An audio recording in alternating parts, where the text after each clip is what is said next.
Colin Cowherd from The Herd on FS1 with an interesting read of Browns quarterback competition.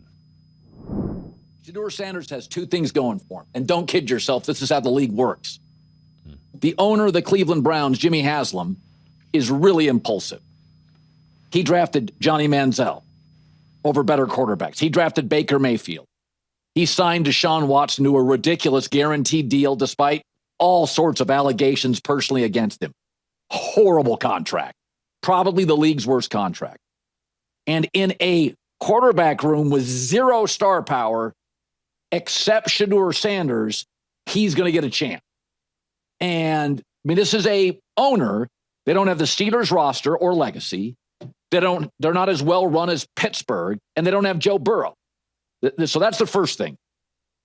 There's a lot of belief in the NFL that Jimmy Haslam is the reason that of all the teams, Cleveland finally drafted Shedeur Sanders.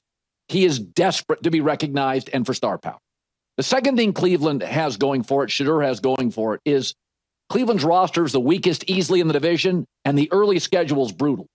Not only are 5 of the first 6 teams they face playoff teams, but the first 5 teams they play are all top 10 offenses, and there's a lot of flashy quarterbacks. Jordan Love and Joe Burrow and Lamar Jackson. So you think old Joe Flacco, dull Kenny Pickett, small Dylan Gabriel, when the team's getting beat 33-17, and the quarterback for the Browns looks small and old and average. Now let's welcome in Jeff Lloyd from Browns 3D on the Orange and Brown Report. Jeff, I the desperation is because they want to win. It's not because they want noise. It's not. You can say that the owner's desperate. Yep, he's desperate to win. Well, I think he's also, they're trying to put some life into this position. There were plenty of fans who just said, hey, I'm going to root for everything but the quarterback. There were plenty of fans who said, I don't want to watch this team right now. And there were plenty of fans who said, well, I'm a Browns fan diehard. So, I'm going to hope it works. It didn't work out for anybody.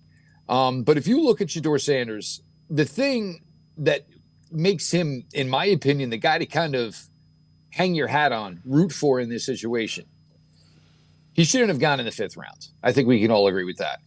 If you're telling me, short term, I'm looking at Shedeur Sanders or Dylan Gabriel, Shedeur Sanders, in my opinion, was the better quarterback coming out of college. Kenny Pickett, we're hoping that maybe in Kenny Pickett's 3rd stop, we're getting some sort of, and I can't believe we're going to start using this as a verb, some sort of Sam Darnold type of thing, because this is now going to be the hope for every reclamation quarterback. And Joe Flacco's 40 years old.